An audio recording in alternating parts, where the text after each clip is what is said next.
আসসালামু আলাইকুম। হ্যালো দর্শক।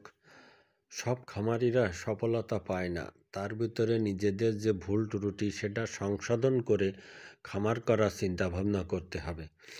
যে কোনো একটা গরু আপনি যদি নতুন খামার করে থাকেন, তাহলে আপনি যদি কুড়াই করে নিয়ে আসেন বাড়িতে, আনার পরে ওকে অবশ্যই কিমরির ডোজ করাতে হবে।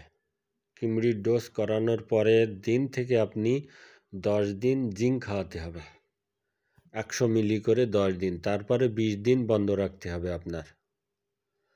তারপরে দেখতে হবে ক্যালসিয়াম খাওয়াতে হবে। তারপরে আপনার খাওয়াতে হবে, যেটা হলো লিভার টনিক খাওয়াতে হবে। আসলে এসবগুলো নিজেদেরকে জানতে হবে। শুধু যে গাভী পালন করব, দুধ পাচ্ছি না ভাই, যেভাবে আগে দুধ হতো সেইভাবে দুধ হয় না, আসলে আমরা এইসব কারণে আমরা পিছিয়ে যাচ্ছি। যতটুকু আপনি না জানেন, কারোর কাছ থেকে জেনে নেওয়ার চেষ্টা করবেন। আসলে আপনি যে গাভীটা কুড়াই করে নিয়ে এসেছেন, কত লিটার দুধ পাচ্ছেন, বা আপনার খামারে একটা গাভী আছে গতবার এত দুধ দিছিল 15 লিটার, এখন এসে 12 লিটার দুধ দিচ্ছে কেন, সেটাও জানা জরুরি আমাদেরকে। কেননা আপনার কারণে বা আমার কারণে ওর দুধ কম আসছে। কারণ আপনি কোন সময় ওর দুধ বন্ধ করেছেন। একটা প্রধান জিনিস হলো যে গাভী গাভী যখন 7 মাসে প্রেগনেন্ট, 7 মাস শেষ হয়ে যাবে, তখনই ওর দুধ বন্ধ করে দিতে হবে, আর দুধ দহন করা যাবে না। একটা কারণ। আর একটা হলো গাভী বাচ্চা দেওয়ার 1 মাস পরে ওকে কিমরির ডোজ করাতে হবে। সেটা হলো গাভীর লাইভ ওয়েট হিসেব করে কিমরির ট্যাবলেট খাওয়াতে হয়। 75 কেজির ওজনে, 75 কেজি হলে একটা ট্যাবলেট। তাহলে এইভাবে করে 75 প্রায় 100 কয় কেজি হচ্ছে, এইভাবে করে আপনার ওর কিমরির ডোজ করাতে হবে, সেই কয়টা ট্যাবলেট খাওয়াতে হবে। তারপর লিভার টনিক, জিঙ্ক, ক্যালসিয়াম এসবগুলো খাওয়াই দেখেন। সাথে সাথে আপনি ওকে খাবার দাবার, কাঁচা ঘাস, খড়, দানাদার খাবার ঠিক রাখেন, ইনশাল্লাহ আপনার গাভী যেভাবে দুধ দিচ্ছিল ওর চাইতে বেশি দেবে ইনশাল্লাহ। আর গাভীর স্বাস্থ্য শরীরও ভালোভাবে ফিরে আসবে। কিন্তু আমরা এইসবগুলো কেউ জানে, আবার কেউ জানে না। কেউ আছে আপনার কিমরির ডোজ আপনি বুস্টার ডোজ দিতে পারেন, আজকে দিলেন, 7 দিন পরে যে আবার দিতে পারেন বুস্টার ডোজ।